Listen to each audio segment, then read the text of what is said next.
What's good? We back with another one. It's your boy CJ Goodfellow. We back on the boxing grind. A couple more boxing videos coming up. And we moving it, man. Appreciate everybody for subscribing, sharing the videos. All the love, all the hate, all the comments. Trying to get back to everybody. But we here. Kovalev fights in a couple weeks, so he's a topic of discussion. They had the conference call today.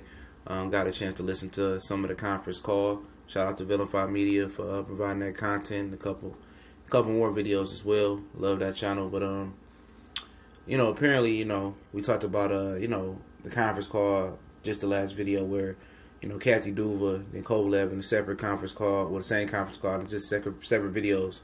What I believe both of them had Dan Rayfield talking on them. Still not getting past the ghost of Andre Ward. Now we know he fights Shavansky.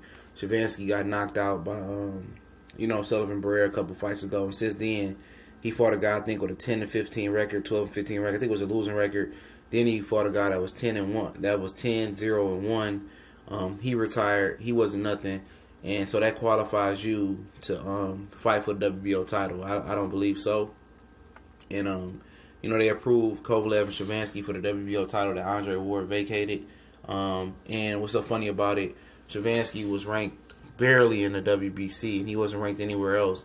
And the WBO artificially ranked him number 10 for Kovalev to get a layup at a title. And I understand that Kovalev just lost to once in a generation type of fighter in Andre Ward.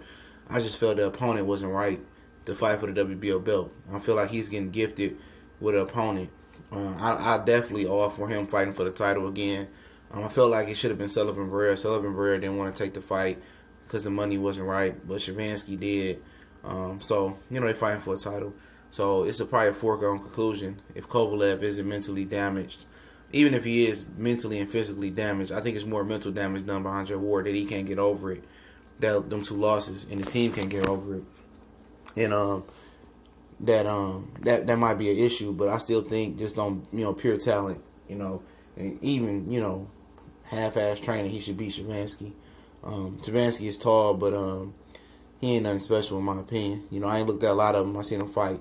But how would Kovalev stack up against other guys? Badu Jack called him out, said I like to fight the racists. We know Adonis Stevenson probably never gonna fight him. Pretty much off topic real quick. The best bet is for Badu Jack to beat Adonis Stevenson. It sounds like they're gonna fight January 27th, and Badu Jack seemed like he want to go right for Kovalev, which would be it'll be a difficult fight. I'm just saying if Badu Jack is able to get past Adonis Stevenson left hand, which is the most dangerous punch in the light heavyweight division. He able to eat that and still, walk and still be cognitive and beat Adonis Stevenson. I think he would tear through Kovalev, because he's an excellent body puncher with an excellent boxing pedigree as well and a deep amateur background a lot of people don't know about. But we talk about Kovalev, and I think the toughest fight for him on here, man, is probably Sullivan. See the Sullivan Barrera, Adonis Stevenson. I think those are the two toughest fights for him. I say Adonis Stevenson because I thought Adonis Stevenson would always give him a tough fight. I always question, Kovalev's chin. I just always question it. I didn't like his reaction to sometimes when he get punched. And I know how bullies are. Bullies are, they like to come forward. They love to come downhill. They love to take charge. And Adonis Stevenson was a guy who can come downhill and box on the back foot. Got some speed, got a lot of power. Even though he only got one hand. It would take a surgical, master technician boxer like Andre Ward to, really dispose of that left hand and just take it away. I don't see too many guys in this division that can dispose of that left hand and just take it away. We saw Fonfara walk into it all night, and I don't know too many guys that's able to, just avoid it and defensively just take it away from him, in this division. I don't see too many guys that's able to do that. And I don't think Kovalev is one of those fighters that can do it as well. He's not a defensive wizard. He really don't move his head a lot. He like to keep at the end of his punches, box. So I always thought that left hand may give Kovalev trouble. And as well as Kovalev dishing out heat that Adonis Stevenson can't take as well. He don't have a granite chin as well. So it's pretty much like a Anthony Joshua, Deontay Wilder type thing. Whoever lands their punches first. But I believe, I just think, Kovalev is mentally destroyed.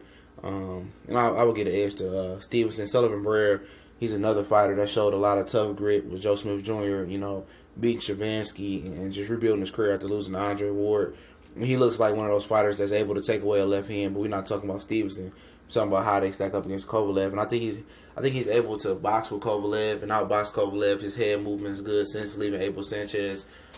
He's been on point, and I have to see how Kovalev come back, but if my calculations are right and he's kind of mentally defeated, I would favor Barrera over Kovalev as well. Bivol, I don't think he has enough experience to deal with Sergey Kovalev right now. I just don't see it. The experience level, he got some power, but I just think he needs at least 5 to 7 more fights before he gets in there with somebody that's as savvy as Kovalev. Now Barrera, it'll be a good matchup for Bivol. They talking about that fight happening next. We'll talk about that in a minute. I think that'd be a good fight for Barrera. Barrera only got like 20 fights as well. Kovalev versus Badou Jack. I don't know if Badou Jack can take what Kovalev is dishing on the chin, and physically. That's one of the concerns I think he's gonna have going into the Adonis Stevenson fight, if perhaps the rumors are true and it's now starting to sound like it's true. Boxing scene caught whiff of it and said Alvarez is taking a step aside, so Adonis Stevenson and Badou Jack can fight. But I'm not sure he can dish what he can take what he dish, and I would favor Kovalev, to be honest right now. Even though Jack got the formula to beat Kovalev with good body work. A guy that's not seeing the picture, Arthur Beterbiev, who's fighting Saturday versus a pushover, who I'm not even gonna do the prediction video on. We'll see. He got 11 fights, 11 knockouts. Same as Bivol. Experience level, I don't know. John David Jackson said, he always thought Beterbiev would be the guy to beat Kovalev, and Beterbiev, beat Kovalev a few times in the amateur. So that'd be an interesting fight. I don't know about that fight. I don't know if Beterbiev got enough experience going the distance, but one thing about it, Kovalev don't have a lot of stamina as well. He fades as well.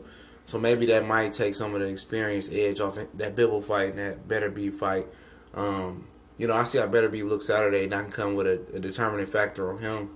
I know he's a good fighter. He's been out the ring a little bit with some promotional issues. But all 5 of those fights would be, great, and all them guys fighting each other.